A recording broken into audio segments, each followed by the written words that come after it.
Hejka, widzimy z tej strony Oficjal Emi i Wiktoria. Dzisiaj sobie zrobimy test kartoni herbatę.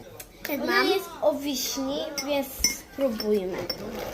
I tak, już próbowałam Fausti i Verso. Teraz spróbujemy kartoni i zobaczymy, która będzie najlepsza. Ja szczerze najbardziej lubię kartoni jakoś, nie wiem, ale po prostu lubię.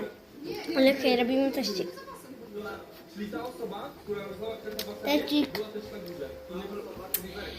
Kurde, w ogóle po pierwsze nie czuć smaku wiśni, ale nie jest taka zła. No ale dobra, oceniam ją 6,5 na 10, ale dla mnie najlepsza to była Verso. Albo Fausti. Nie no, Verso. Okej, więc to by było na tyle.